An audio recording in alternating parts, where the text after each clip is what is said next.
오늘은 메인 것이 다 벗어진지라, 이런 제목으로 사도행전 강해를 준비했습니다. 지난 시간에는 그 빌립보 감옥에 초자연적인 지진이 일어났다고 그랬습니다. 원래 지진이 일어나면 사람이 다치게 되어 있습니다. 그런데 빌립보 감옥에서 일어난 지진은 아무도 다치지 않은 지진이었습니다. 오히려 생명과 기회와 놀라운 기적을, 구원을 가져다주는 그런 지진이었다고 하는 것입니다. 제가 말씀을 강해 설교를 준비하는 가운데서 오늘 여러분들에게 말씀을 전하면서 26절에 보면, 이에 갑자기 큰 지진이 나서 옥토가 움직이고 문이 곧다 열리며 모든 사람의 매인 것이 다 벗어진지라. 거기다 밑줄을 한번 쳐보세요. 모든 사람이 매인 것이 다 벗어졌다. 여기에 이 마음에 감동에 꽂히더라고요. 가만히 생각해 보니까요, 많은 사람들이 매여서 사는 게 있더라고요. 매여서. 무엇에 매여서 살까요? 첫째는요, 스마트폰에 매인 사람들이 있습니다. 물론 오늘 성경 본문에 등장하는 여종이 귀신에 매여서 사는 것과는 차원과 질이 다릅니다. 그러나 한 번쯤은 제가 이 스마트폰에 대해서 그리스도인들이 스마트폰을 어떠한 태도와 어떤 자세로 이것을 다뤄야 하는지에 대해서 한번 전하고 싶은 마음이 있었습니다. 왜냐하면은 제가 설교를 하는 가운데 몇 주 전에는 점의 마력과 파괴력, 점치는 여종이 등장했기 때문에 점에 대해서 좀 심도 있게 다룬 적이 있습니다. 그리고 또 귀신 들린 여종이기 때문에 귀신 들린 것과 정신질환과의 차이점에 대해서도 다룬 적이 있었습니다. 근데 뜻밖에도 여러 성도들이 너무너무 좋았다고, 이 내용을 우리만 들을 것이 아니라 어린 아이들에게도 이 점에 대해서 또는 귀신 들린 것과 정신질환에 대해서 이런 것들을 좀 이렇게 가르쳐 줬으면 좋겠다 싶어서, 그것은 재량껏 유튜브를 듣든지 아무튼 교사들이 전달 교육을 하든지 하면서 전해줬으면 좋겠다, 이렇게 말씀을 나눈 적이 있습니다. 자, 이 스마트폰 제가 이제 설교를 하면서도 오늘날 우리 현대인들이 영적인 생활이 있어서 영향을 주는 것은 꼭 한 번씩 설교 시간에 다뤄야 되는데, 마침 오늘 성경 본문 속에 매인 것이 다 벗어진지라, 우리가 너무나 스마트폰에 매여 있다, 이런 생각이 되어서 말씀을 잠깐 짚고 넘어가려고 합니다. 스마트폰이라고 하는 것은 21세기에 사는 현대인들에게 있어서는 가장 좋은 문명의 도구라고 생각이 됩니다. 이 스마트폰이 너무너무 좋아서 많은 사람들이, 거의 모든 사람들이 스마트폰에 임재 없이는 살 수가 없습니다. 스마트폰에 동행이 없이는 못 사는 게 오늘날 우리 시대의 특징입니다. 특별히 스마트폰의 장점은 뭡니까? 가족이 떨어져 있지만 우리 가족 단톡방이라는 게 있어가지고 가족끼리 서로 이렇게 주고받고, 바쁜 시간에도 가족끼리 좋은 정보를 공유하고 나누고 이런 일 저런 일을 주고받는다는 건 너무나도 좋은 것 같아요. 저도 이렇게 가족 단톡방에 무슨 좋은 정보가 있으면 올려주고 보라고 하고 서로 축하해 줍니다. 참 너무너무 좋은 것 같아요. 특별히 이 스마트폰의 최대 장점은 페이스톡 기능입니다. 그렇죠? 페이스톡 다 아시죠? 아무리 멀리 떨어져 있어도, 저 멀리 뭐 유럽 아니라 뭐 그냥 미국도 아니라 어디 떨어져 있어도 와이파이만 터진다고 하면은 그곳에서 공짜로 얼굴과 얼굴, 페이스 투 페이스, 얼굴과 얼굴을 대하면서 대화를 나누면서도 돈이 돌아가지 않는다는 거, 참 그야말로 최대의 장점이라고 생각이 됩니다. 그러다 보니까요, 이 스마트폰이 많은 사람들에게 목자 역할을 합니다. 스마트폰이 목자다. 그래서 어떤 사람이 스마트폰 23편을 갖다가 이렇게 시를 지었습니다. 한번 시를 갖다가 우리 유 집사님께서 한번 낭송해 주시겠습니다. 스마트폰은 나의 목자시니 내가 부족함이 없으리로다. 그가 나를 소파 위에 눕게 하시며 생생정보통 물가로 인도하시는도다. 내 영혼을 송두리째 빼앗아가고 스마트폰 세상으로 손이 바쁘게 인도하시는도다. 내가 길을 잃어버려 음침한 골짜기로 다닐지라도 두려워하지 않는 것은 스마트폰 내비가 나와 함께 하심이라. 스마트폰이 내 손에 들린 지팡이요 정보시장 막대기가 나를 안위하시나이다. 주께서 은혜를 베푸사 핸드폰에서 스마트폰으로 상을 차려주시고 터치로 내 손에 기름 부으셨으니 내 손이 미끄럽나이다. 내 평생의 스마트폰의 친절함이 반드시 나를 따르리니 내가 스마트폰의 집에 영원히 거하리로다. 어느 정도 동의는 되시죠? 자, 그런데 이 스마트폰이 우리의 일상생활에 깊이 파고 들어와서 딱 자리를 잡고 있습니다. 그리고 모든 사람이 거의 스마트폰에 매여서 삽니다. 스마트폰을 목걸이로 하고 다니든지 차고 다니든지 저도 뭐 이것을 어쩔 수가 없어요. 그런데 이 스마트폰에 때문에 여기에 퍽 빠졌을 때 이 스마트폰에 매여 살 때의 문제점이 있는데 이게 뭐냐면요, 건강까지도 해칠 정도가 된다는 겁니다. 그래서 제가 쭉 자료를 찾아보고 연구해 보니까요, 스마트폰 때문에 생기는 건강 문제 7가지가 있더라고요. 어우, 이것에 건강에 장애를 준다는 거예요. 한번 여러분들이 들어보세요. 첫째는요, 디지털 격리 증후군이라는 것이 있습니다. 지금 무슨 말이냐면요, 늘 스마트폰으로만 소통을 하다가 사람을 만나지 않습니까? 언제 우리 만나자 하면요, 이 만나는 것에 대해서 불편하게 생각한다는 겁니다. 아, 뭐들어 굳이 만나, 스마트폰으로 주고받으면 되지.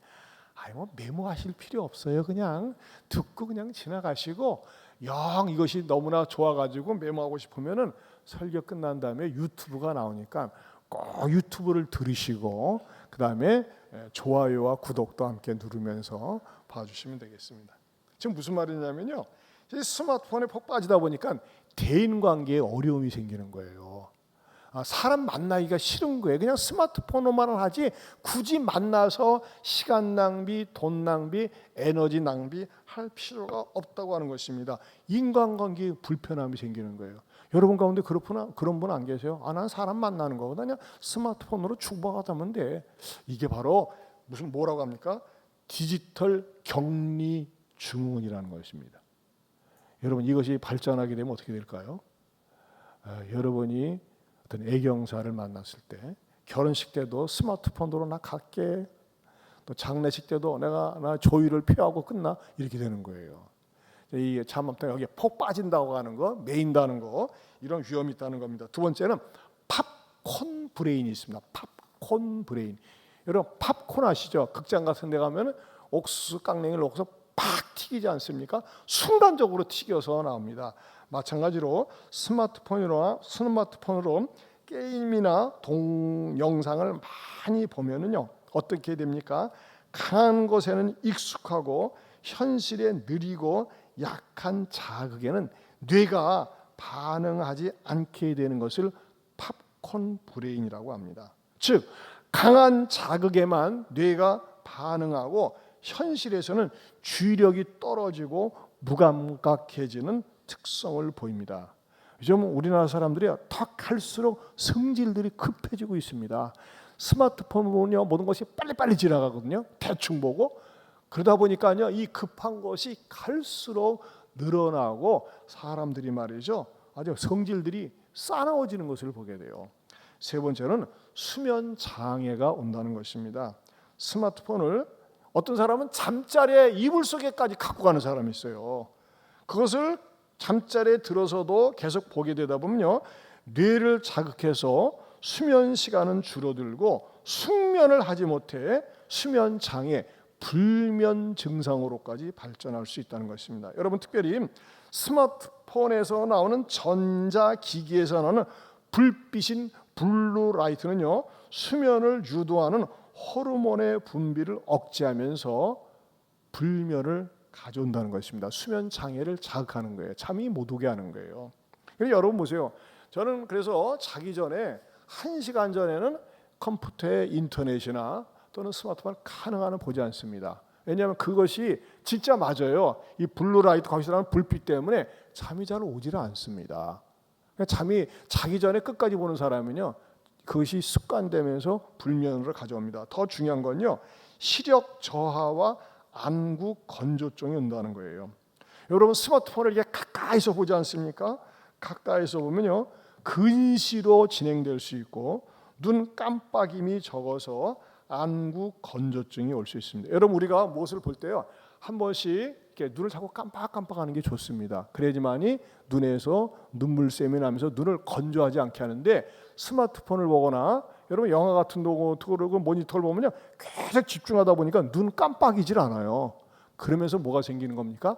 안구 건조증이 생긴다고 하는 것입니다. 특별히 여러분 불을 끄고서 어두운 곳에서 스마트폰을 들여다본다, 이 눈의 피로도가 증가하고 근시 안구 건조증이 악화될 수가 있습니다. 또 다섯 번째는 거북목 증후군이 올 수 있다는 겁니다. 스마트폰을 오랜 시간 눈높이보다도 아래로 이렇게 내려다보면, 대부분 이렇게 보면 이렇게 내려다보거든요. 그래서 가능한, 저는 이 스마트폰 볼 때도 집에서 뭐 가능한 이렇게 들고서 보려고 합니다. 머리를 일부러 들고. 이 머리를 푹 숙이고 들여다보는 자세는 그 C자형의 커브의 경추를 거북목처럼 변형시킬 수 있습니다. 이 거북목 증후군은 목과 등 근육에 영향을 끼쳐서 두통, 어깨 통증, 허리 통증을 유발한다고 하는 것입니다. 제가 이렇게 이 목양실에서 사택 왔다 갔다 보면요, 우리 부천 중학교 아이들이 많이 다니거든요. 하나같이 스마트폰을 키워서 이러고 가요. 참 얼마나 안타까운지 몰라요. 어떤 그 신문에 보니까요, 이게 목이 굳어져 가지고 펴지지 못하는 그런 사람도 봤어요. 그러니까 여러분들이 스마트폰을 볼 적에 머리를 너무나 푹 수그리고 보는 거, 그거 조심해야 됩니다. 또 여섯 번째는요, 손목 터널 증후군, 수근관 증후군이 나타날 수 있다는 것입니다. 손가락이 저리고 통증이 있으며 감각이 저하되거나 자결감, 손이 탄 듯한 느낌이 느껴지면서 스마트폰을 과도하게 사용함으로 말미암아 손목에 무리가 가고 손목 근육을 경직되게 만들고 손의 감각과 운동 기능을 담당하는 정중신경에 압력을 가해 각종 신경 증상을 동반한다는 겁니다. 특별히 중요한 게 있습니다. 일곱 번째는 감정 교감 저하입니다. 즉 어린아이가 사람과 소통하지 않고 너무나 스마트폰에 매여서 아이가 지내다 보면 다른 사람의 감정을 읽는 능력이 떨어집니다. 미국 UCLA 대학팀에서 연구한 바에 의하면요, 스마트폰, 컴퓨터 게임 등을 완전히 금지하고 5일 동안 자연 속에서 그 스마트폰을 철저하게 차단하고 아이들이 지내게 했더니 아이들의 인간성이, 감성이 회복되는 것을 발견할 수 있었다는 것입니다. 저는 여러분들이 말이죠, 이게 손주들, 자녀들, 우리 교회에서도 종종 보는데 식당이나 카페 같은 데 가면요, 애들은 원래 그런 데 가면 떠들게 돼 있어요. 그럼 떠들면요, 자꾸 조용히 해라, 이건 공공장소다, 바르게 앉아라, 잔소리지만 가르쳐 줘야 됩니다. 근데 그거 귀찮으니까 뭐예요? 스마트폰 게임을 하게 합니다. 아기 때부터 게임에 눈을 뜨게 되는 거예요. 그러면 어려서부터 게임에 눈을 뜨게 되면 어떻게 됩니까?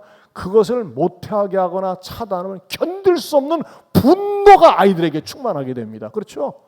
그래서 여러분 가능하면요, 아이들 초등학교 가기 전에는 스마트폰 게임을 하지 않게 해야 됩니다. 저는 저희 큰딸 아이가 절대 스마트폰을 허락하지 않습니다. 난 잘한다고 그랬어요. 여러분 어린아이 시절에는요, 심심해야 됩니다. 심심해. 심심해야지만이 상상력이 풍요롭게 뜨는 것입니다. 그러나 이 스마트폰만 늘 쳐다보면서 없어요. 생각할 시간이 없어요. 늘 그곳에 내가 빨려 들어가면서 지능이 낮아집니다. 생각하는 수준이 낮아진다고 하는 것입니다. 그래서 성경은 우리들에게 가르쳐 줍니다.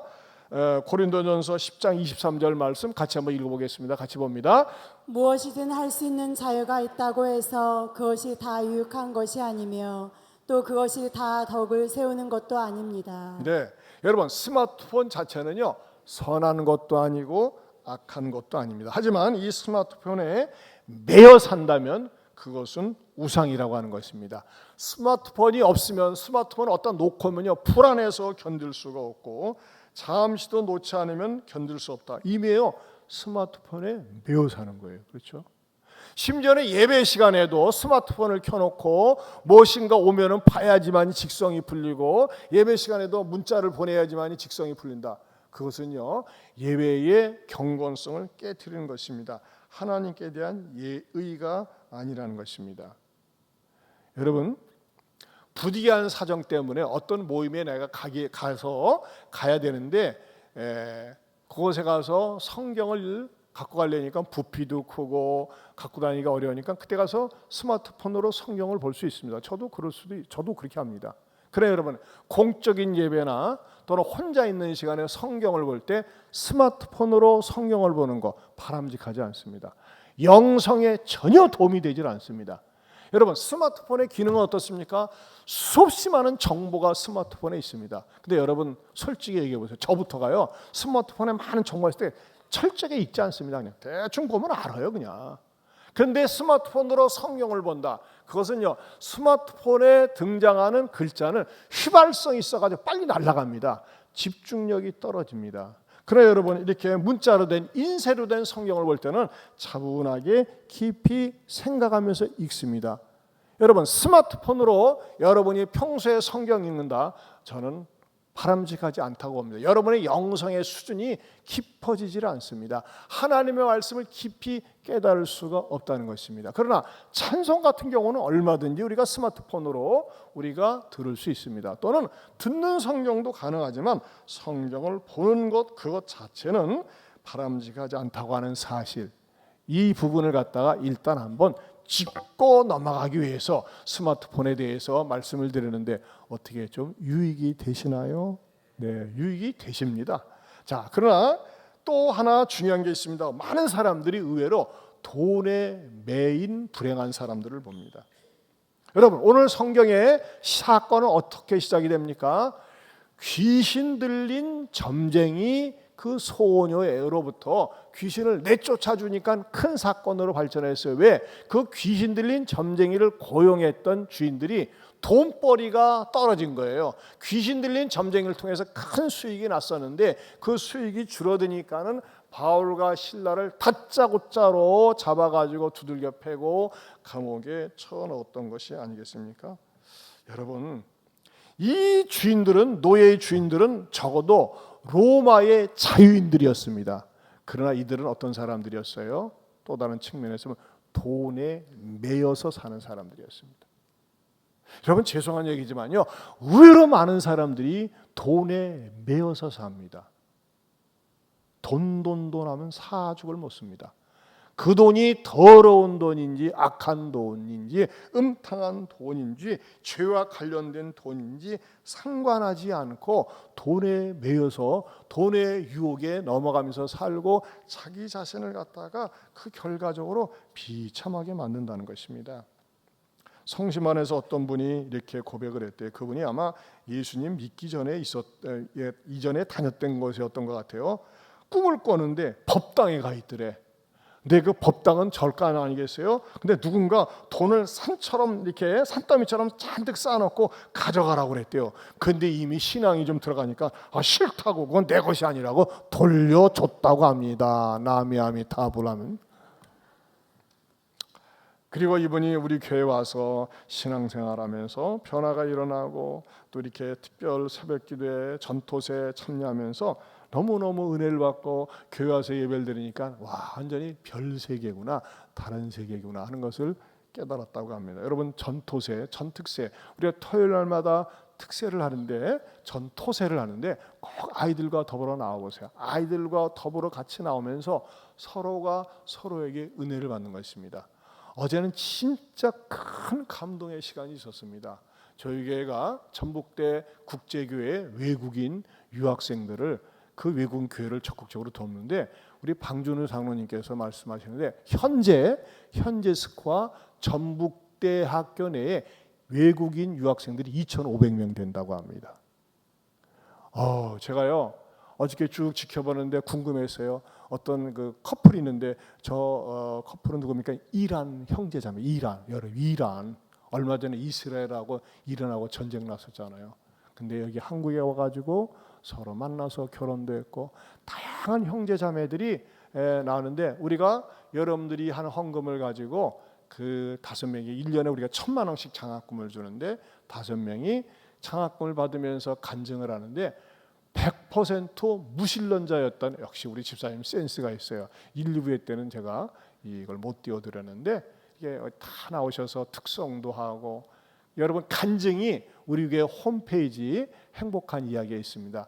이 형제들 가운데 대부분이요 어떤 여러분에 있는 그 우측에 있는 형제는 무신론자였습니다. 중국 형제인데 하나님을 전혀 알지 못했던 형제가 전북대 국제교회 교수님들을 만나고 친구들을 만나고 그러면서 예수님 믿고 우리 교회에서 여전대에서 매월마다 정성껏 해가는 그 식사 만찬을 즐기면서 행복해하고 또 사랑을 받고 우리가 여기에 많이 쏟아붓고 있어요. 뭐 이 장학금을 받게 된 것에 대해서 감사하다는 간증을 했는데 너무너무 은혜를 받았습니다. 이렇게 참 그 현장에서 은혜를 받으셨어야 되는데 현장에서 못 받으신 분들은 또 현장 아닌 그 간증 유튜브에 가서라도 일단 들으실 수 있기 바랍니다.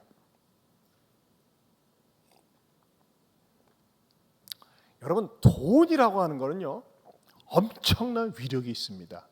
매력이 있습니다. 끌림이 있습니다. 그리고 솔직히 얘기해서요 돈이 없이는 살기가 너무너무 힘듭니다.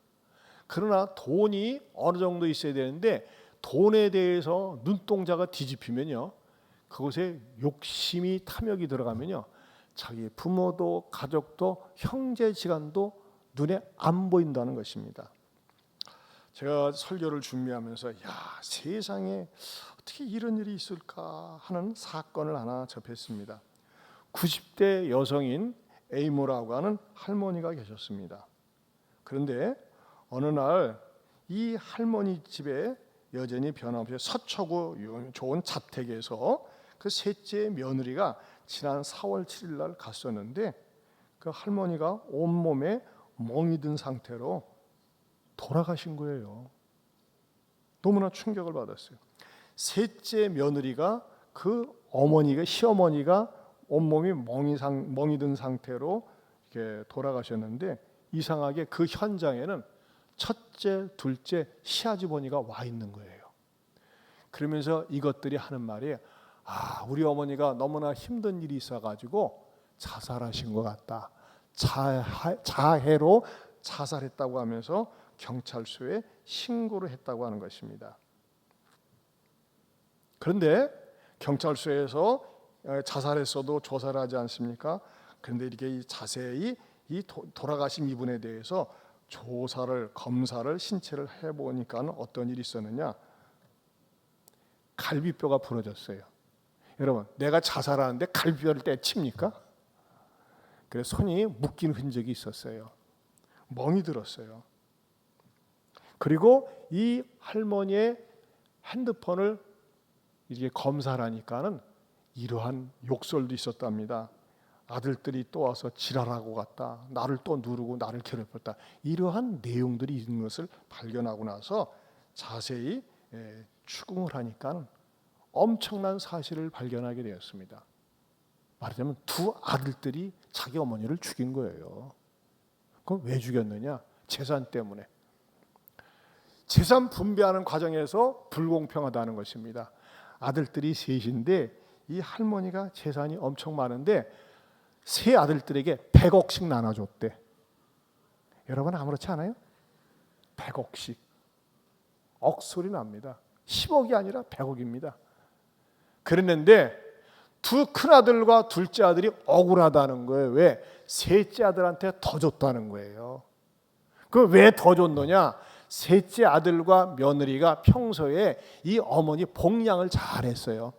두 아들 새끼들은 돈만 갖다 처먹고 돌아보지도 않았는데 셋째 아들과 며느리가 늘 자주 찾아다니면서 어머니 어떻게 지내시는지 뭐 이렇게 돌봐드리니까, 여러분 그렇잖아요. 부모도 부모에게 효를 잘하는 자식들에게는 더 주고 싶고 그런 거예요. 근데 그것 때문에 불화가 일어난 거예요. 왜 어머니는 말이지 셋째 아들한테 더 많이 줬냐고, 그럴 수가 있느냐고, 불공평하다고 하면서 심지어는 고소까지 했대요. 그러다가 그것이 다툼이 되어가지고 자기 어머니를 살해했는데 이 두 아들들이 입을 맞춘 거예요. 짠 거예요. 어떻게 짜느냐? 휴대전화를 포렌식으로 해서 이렇게 조사를 하니까는 우리 모친의 사망은 자해로 스스로 몸을 해해 가지고서 돌아간 것처럼 입을 맞추자는 내용이 이 두 아들놈을 통해서 확인이 된 거야. 영락없죠. 근데 여러분, 이렇게 해서 어머니를 살해했을 경우에는 어떤 죄목이 적용되는 줄 아십니까?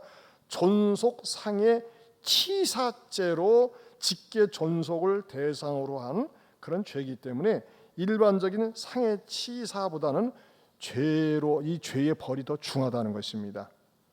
이것은요, 최소 2년, 추가되면 5년 무기징역에 처할 수 있고, 또 이렇게 됐을 경우에는 존속치사 상해죄로 판명되어서 징역형을 살 경우에는 그토록 원했던 재산을 단 한 푼도 법적으로 받지 못한다는 것입니다. 이 얼마나 큰 비극입니까? 우리 어머니들, 아버지들, 할머니, 할아버지, 자식들에게 돈 많이 물려주려고 하지 마세요. 그거 재앙입니다. 재앙. 선언을 하세요. 그리고 쓰고 사세요. 쓰고. 여러분, 제가요 목회하면서, 전 41년 목회하면서 정말 많이 봤어요. 재산 좀 많이 있는 것, 좀 있는 것을 물려주지 않습니까? 그걸 살아생전에 처리하지 않습니까? 반드시, 제가 예언한, 반드시 싸웁니다. 집안 식구 왼수됩니다. 더 좋네 덜 좋네 하면서 왼수돼요. 쳐다보지도 않습니다. 저는 큰 교회도 있어봤잖아요. 큰 교회 장례식도 여러 번 부잣집 많이 장례해봤어요. 분위기가 냉랭합니다. 서로 쳐다보지도 않습니다. 왜 그런 짓거리를 합니까? 자식 새끼들, 큰놈 둘째 놈 나쁜 놈들이죠. 어떻게 여러분 이래야 되는 거. 원래 첫째 둘째가 돈만 받아 처먹고 부모님 돌볼 시간이 없었어. 근데 막둥이가 그렇게 부모님 잘 봤으면 아유 잘하셨네요. 우리가 부모님께 불효했는데 막둥이라도 그렇게 부모님을 잘 돌봐드렸으니까 더 드리는 거 잘하셨어요. 그렇게 하면서 그래 니네들은 더 받아도 돼. 이렇게 되는 거 아니겠어요? 그런데 그 과정은 무시하고 동생한테 망둥이한테 더 갖다 그래가지고 어머니를 달달 볶고, 어머니는 전화기 문자에다가 나를 이것들이 지랄하면서 나를 갖다가 괴롭히고 있다고 하고, 그게 뭐가 되겠습니까? 여러분, 그런 의미에서 부모가 나한테 물려줄 재산이 없다고 하는 거 축복인 줄 아시길 바랍니다. 물려줄 재산이요. 저는 부모가 단 한 푼도 물려주지 않았어요. 얼마나 감사한지 몰라요. 여러분, 부모가 재산에게 한 푼도 물려주지 않을 때 어떤 무형의 재산을 받는 줄 아십니까? 근검절약, 부지런히 사는 것을 물려받게 됩니다. 그러나 부모가요 여유 있게 넌 고생하지 마라. 물론 부모가 자녀들에게 자산을 물려줄 때는 고생하지 말라고 하는 거예요. 여러분, 고생은 절대 해로운 것이 아닙니다. 고생을 하지 않습니까? 고생을 하면서 사람이 연단되고 단련되어지고 사람이 겸손해지는 거예요. 젊어서 고생도 하지 않았는데 대가 지불도 없이 돈이 많다, 시건방지고 교만하고 안하무인이 됩니다. 대부분 그렇게 됩니다. 사랑하는 성도 여러분, 저는요, 저도 그렇고 여러분도 그렇고 자녀들에게 돈을 물려주려고 하지만 돈을 갖다가 쓰려고 해야 됩니다. 어떤 데 가치 있는 일에, 의로운 일에, 선한 일에 열심히 사용할 수 있기를 축원합니다. 여러분 가운데 우리 새끼한테 적어도 몇 억 물려줘야죠? 아니에요. 성경은 돈에 대해서 뭐라고 얘기합니까? 히브리서 13장 5절입니다. 같이요, 시작. 돈을 사랑하지 말고 있는 바를 족한 줄로 알라. 그가 친히 말씀하시기를 내가 결코 너희를 버리지 아니하고 너희를 떠나지 아니하리라 하셨느니라. 여러분, 돈은요 중성의 성격이 있습니다. 돈은 악한 것도 아니고 선한 것도 아닙니다. 돈은 중성적입니다. 근데 성경은 뭐라 돈을 사랑하지 말라고 그랬어요. 사랑하지 말라는 건 뭡니까? 돈에 매이지 말라는 것입니다. 여러분이 돈에 매이지 않은 사람은요, 어떤 사람입니까? 하나님 앞에 드릴 수 있는 거 드리고, 누가 어렵고 힘들다고 하면 베풀고 나누는 사람은 돈의 노예가 된 사람이 아닙니다. 지난번에 우리가 8월에 내지 선교, 몽골 선교, 해외 선교 갔다 온 다음에 160명이 남원의 의지 창광교회, 황산교회, 또 충북 서천교회 세 군데 나눠서 갔었어요. 근데 우리 목사님들이 그 교회 정보를 입수한 다음에 기도 제목을 가지고 같이 교회 주보에다 싣고 기도했었습니다. 그 가운데 의지 창광교회는 이런 기도 제목을 줬었어요. 의지 창광교회 차량을 최근 수리하는데 부품이 단종되어 차량을 구입하는 상황입니다. 차량 구입과 주차장 공사도 진행되는데 필요를 채워주세요. 이런 기도 제목을 줬어요. 근데 우리 청대부에서 열심히 또 모금 활동을 해가지고 거의 900만 원이 모였어요. 그래서 그 900만 원과 또 어떤 성도님들 헌금해서 1000만 원을 갖다가 원래 목사님 세 교회 이렇게 딱 나눠서 드리도록 할까요? 해서 모두를 세 교회 나눠주냐? 그러니까 두 교회는 지장이 없어요. 그래서 두 교회는 그냥 인사 정도만 하고 한 교회로 몰아줘라 해가지고 의지 창광교회 1000만 원을 갖다가 이렇게 헌금을 했었어요. 1000만 원을 주고 다 받은 걸로 생각했는데 우리 교회에 어느 여성도 세 분이 거수를 했어요. 거룩한 수다가 거수입니다. 모여 앉아가지고 우리가 이 기도 제목 보는데 너무나 마음이 아프다. 우리가 여기에 참여하면 어떨까? 근데 세 사람이 의기투합이 돼가지고 말이죠. 의기투합을 그래 우리가 일에 헌신하자 가지고 비자금을 갖다가 꺼내가지고 어떻게 했습니까? 1000만 원씩 세 성도가 헌금을 교회 온라인으로 입금을 시킨 거예요. 그러면서 조건이 우리는 이것을 누구에게 알리지 말자. 그래서 제가 실명을 거명하지 않는 겁니다. 그래가지고서 제가 목사님한테 전화를 했어요. 목사님이 기도를 많이 했나 봐요. 3천만 원이 또 헌금이 들어왔는데 봉고 구입하는데 쓰셨으면 좋겠습니다.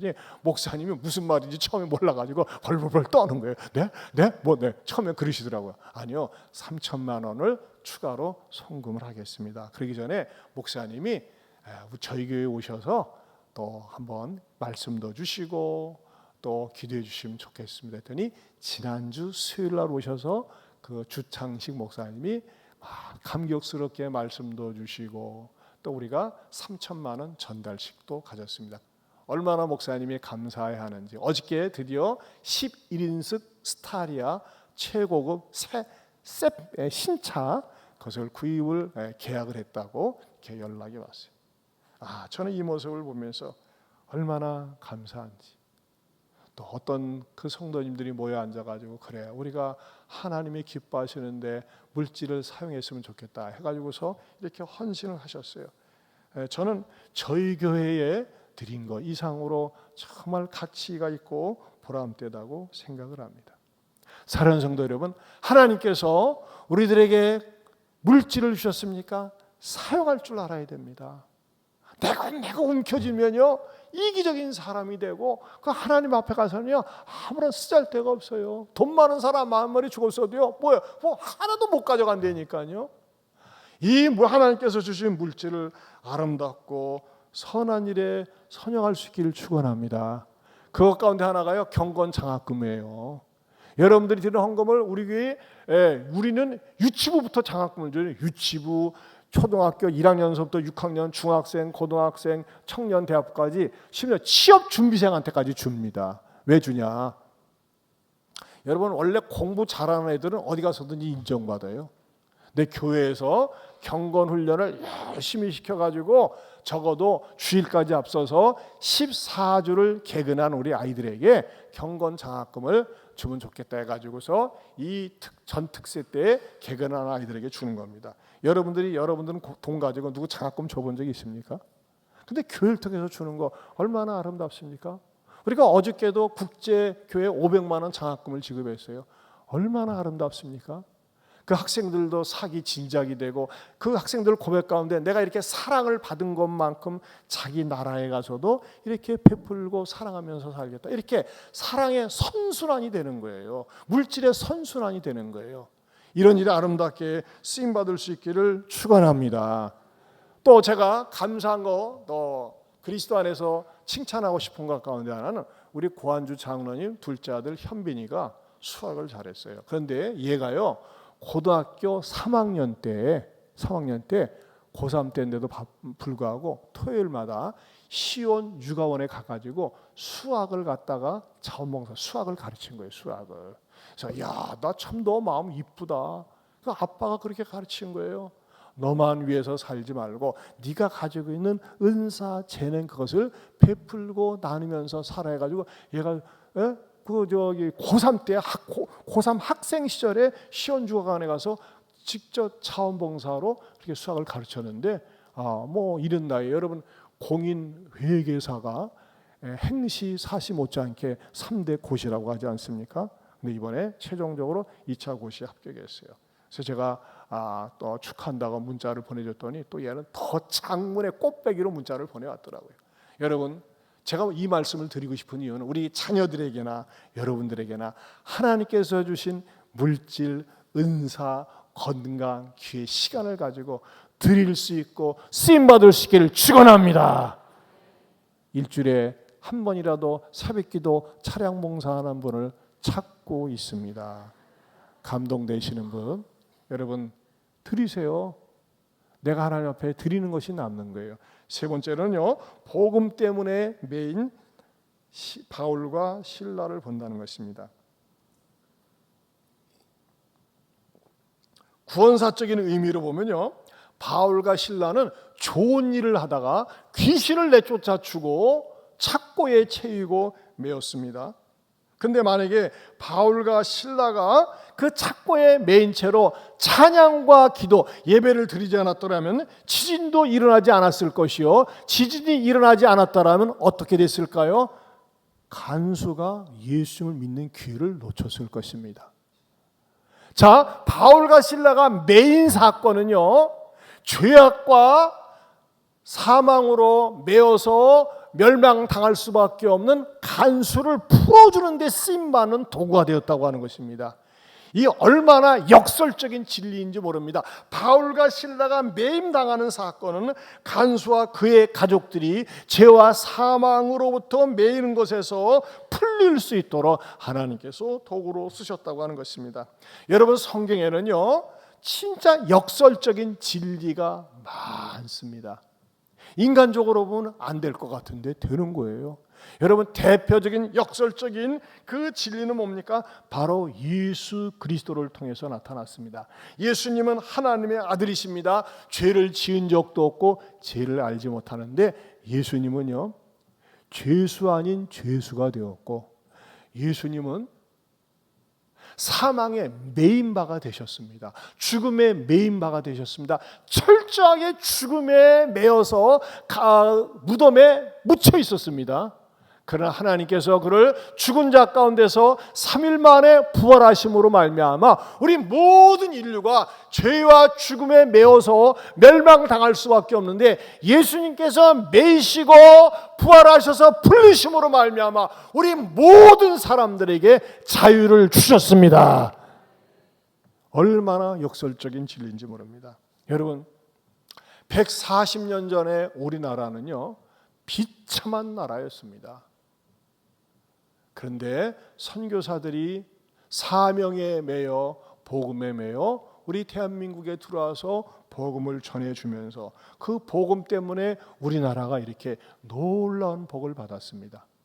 복음으로 말미암아 우리가 놀라운 복을 받았기 때문에 우리는 사명을 가지고 이 복음을 나눠야 되는 것입니다. 이 복음을 줘야 되는 것입니다. 그래서 지난번에 우리가 몽골 단기 선교를 갔었습니다.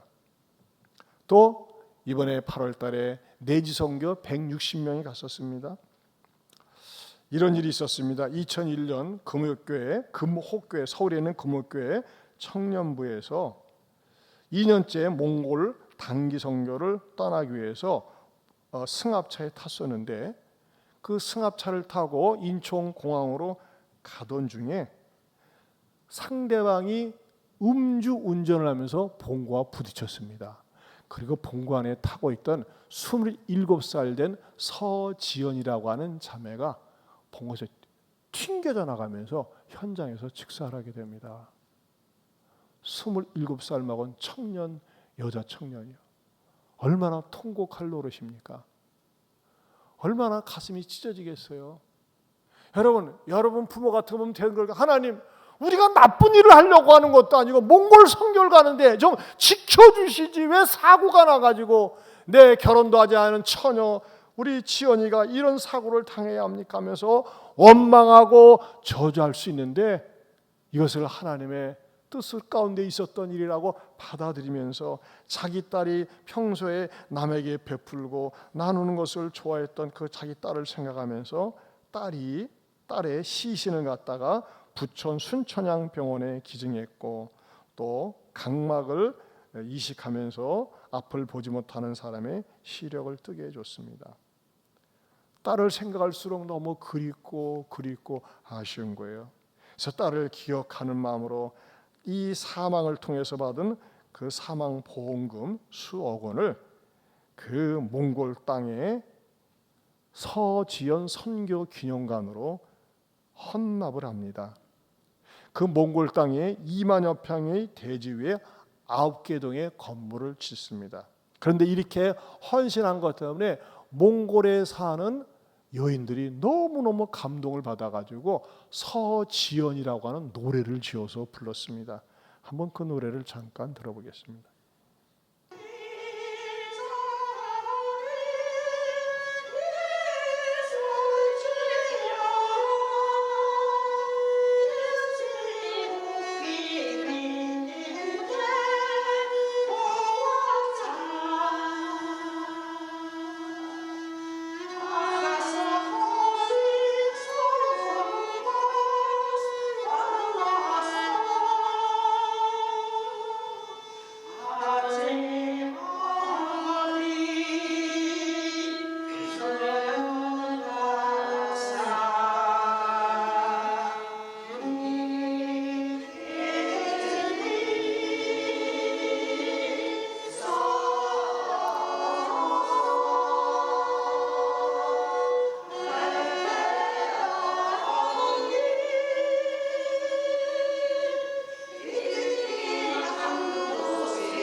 서지연 기념관 사무실입니다. Улаанбаатар авралын зар чуулганы сайн мэдээний багт орж Монгол улсад 2 удаа ирсэн байгаа. Тэгээд 3 дахь удаадаа ирэхдээ энд онгоцны бодлоор аварт орсон учраас Солонгостой нас орсон байгаа.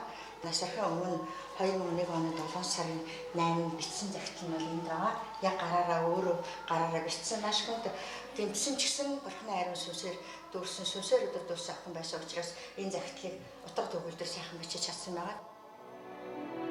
이 자매가 죽기 전에 이런 유언장을 미리 썼다고 그러더라고요. 제가 그것도 굉장히 놀랐어요. Би байхгүй болсон ч битгий гашуудаарай. Би зүгээр нэг нас бараагүй. ертөнцийн эзний ажлыг хийж яваад амиа алдаж байгаа учраас баярлан хөөрөөрэй. Та нарынхаа хүнд оролгүй сэтгэлийг чинь зовоож явсандаа уушлалгүй. Би та хоёроос урьдаж Тэнгэрийн улсад очих болсондоо юу гэж хэлхийч мэдэхгүй байна. Аав ээжээсээ төрүүлж үр хүүхэд нь нас барвал ачлалгүй явдал гэдэг болохоор би ч их ачлалгүй хүн юм аа. Би байхгүй ч заавал урт насалж удаан жаргаарай. Тэнгэрийн улсаас та нарыгаа харж хандаж байх болно. Битгий их санаа сэтгэлээ зовоогоорой. Хэцүү зүйл учирвал ертөнцийн эзний тусламжийг гуйгаарай. Хайртай охиноос чинь хайртай охиноос чинь хайртай охиноос чинь Монгол тэр охин маань миний надад байгаа бүхий зүйлүүдийг миний монгол охин өнөрлөлөө зориулж өгөөрэй гэсэн гэрээс байсан учраас ээж аав нь манай пасторт хүсэл тавиад тэгээд тэр хүсэлтийн дагуу Чуйсан пастор маань энэ өргөг байгуулахад ингээд зориг шалгуудад ингээд 2001 оны 8 сараас эхлээд анхныхаа өргөг барьж эхэлсэн байгаа. Сайн мэдээний багаар ирж байгаа бусад бүх Солонгос Монгол багуудын ивент итгэсэн 저희도 이 동산에 가서 예배 이제 집회를 인도했어요. 모든 비용을 다 대고서 운임원 흐자암교회 그리고 정말 이 현장에 가서 저는 이게 직접 우리가 봤고 그 뒷동산에 올라가서 우리 예안교회 41명의 선교 팀원들이 그 세워진 십자가를 향해서 부르고 하나님을 앞에 찬양하고 기도했었습니다. 그냥 8월 초순에 있었던 일이죠. 지난번에도 말씀드렸지만 몽골은 그냥 그대로 좀 둬보면서 하세요. 빨리 이 몽골에서는요, 몽골 다녀보신 분은 알지만 십자가를 볼 수가 없습니다. 허락을 안 합니다. 근데 여기는 이제 샀기 때문에 아마 여기 부동산 매매가 안 됩니다. 산다고 해봐야 50년 동안 빌려주는 겁니다. 근데 아마 50년 동안 일단은 그 이제 사유지가 된 거니까 이곳에 십자가를 세우고 2만 평 대지 위에 그 9개의 동 건물이 세워지는데 이것을 많은 교회들이 이용하고 있습니다. 많은 교회들이 유일하거든요. 여기 수양관이. 그래서 이용하고 있는데 서지연 자매의 그 헌신이 헛되지 않다고 생각이 됩니다. 사랑하는 성도 여러분, 바울과 실라는 비록 매를 맞고 감옥에 갇혔지만 그들의 영혼은 자유로웠습니다. 감옥이 그들의 영혼을 가두지 못했습니다. 그들이 매이고 착고에 차였지만 그들의 가슴 속에 터져나오는 찬양과 기도를 막지 못했습니다. 그들의 영혼 속에서 터져나오는 찬양과 기도는 마침내 큰 지진을 일으켰고 그 사건으로 말미암아 묶였던 것이 풀리면서 그리고 마침내 간수가 주님 앞에 돌아오는 사건으로 바뀌게 됩니다. 하지만 돈에 매여 살았던 그 노예의 주인들은 어땠을까요? 분노하고 원망하고 그냥 거기서 끝나고 말았습니다. 누구도 기억하지 않습니다. 하지만 사명에 매여 살고 복음에 매여서 산 바울과 실라는 한 가정을 구원해내는 데 쓰임받았습니다. 사랑하는 성도 여러분, 우리가 인생 길지 않습니다. 여러분 무엇에 매여서 살겠습니까?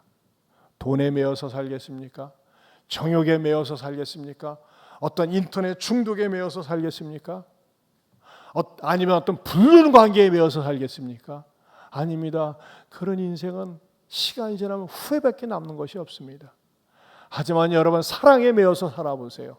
복음에 매여서 살아보세요. 주님께 매여서 살아보세요. 그 인생은 시간이 지나면서 자기가 아름답게 쓰임받았다고 하는 행복감과 다른 사람들에게 가치감을 준다는 것입니다. 이런 삶 살아보시지 않겠습니까? 기도하겠습니다. 하나님 아버지 감사합니다. 우리가 세상 정욕에, 돈에, 물질에, 어떤 중독에, 도박 중독에, 게임 중독에 매여 사는 것이 아니라 주여 저희들로 하여금 주님께 매여 사명에 매여 아름답고 복되게 살고 선하고 좋은 영향력을 끼치며 사는 우리 모두가 되게 하여 주시옵소서. 예수님 이름으로 기도합니다. 아멘. 우리 다 같이 일어서서 오직 주의 사랑에 매여 같이 찬양 부르겠습니다.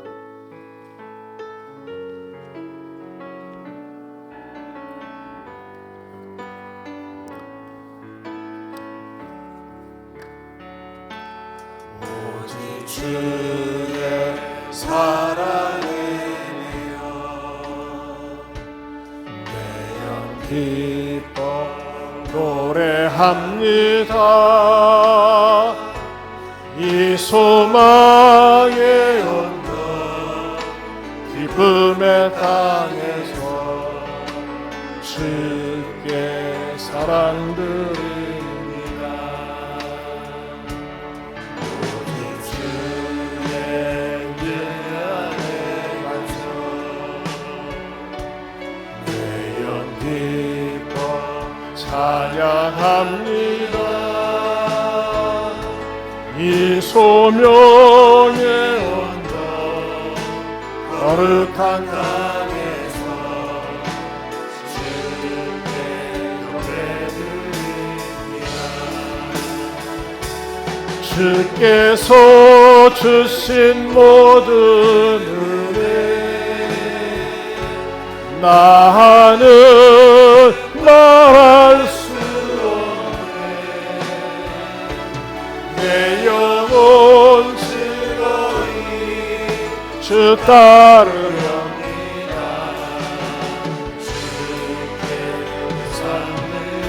주께서 주신 모든 은혜 주께서 주신 모든 은혜 나는 말할 수 없네. 내 영혼 즐거이 주 따르렵니다.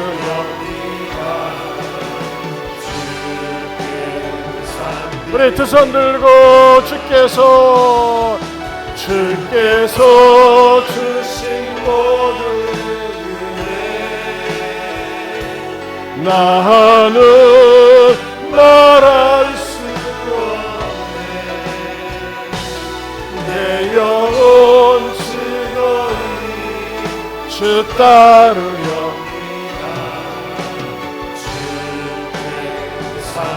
한 번 더 주께서 주신 모든 은혜 나는 말할 수 없네. 내 영혼 즐거이 주 따르렵니다. 주께 삼드립니다. 여러분, 성령님께서 여러분에게 뭐라고 말씀하시나요? 너 여전히 돈에 매여서 살래? 너 여전히 사람에 매여서 살래? 너 여전히 자식에 매여서 살래? 깨움에 매여서 살래? 일중독에 매여서 살래?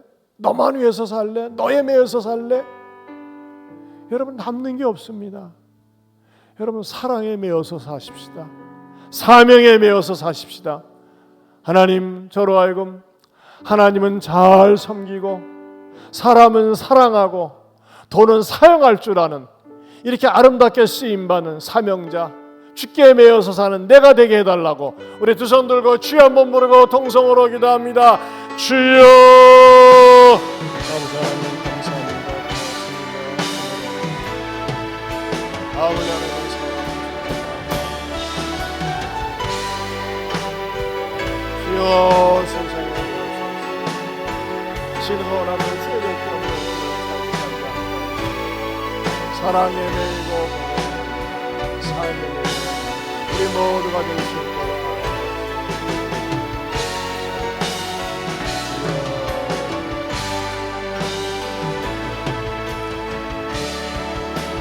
하나님 아버지 감사합니다. 우리로 하여금 돈에 매이지 말게 하여 주시옵소서. 정욕에 매이지 말게 하여 주옵소서. 혈기에 매이지 말게 하여 주시옵소서. 내 인간적인 짧은 생각에 매이지 말게 하여 주시옵소서. 우리는 오직 사랑에 매이고 복음에 매이게 하여 주옵소서. 주님, 물질은 사용할 줄 알고 하나님은 열심히 잘 섬기고 사람은 사랑하면서 사는데 쓰임받는 우리 모두가 되게 하여 주시옵소서. 이제는 우리 주 예수 그리스도의 은혜와 하나님 아버지의 변함이 없는 사랑과 성령님의 감화감동 교통하심의 은혜가 주께서 주신 사명에 매어 살겠노라고 다짐하는 모든 성도들 위해 영원토록 함께 있을지어다. 아멘.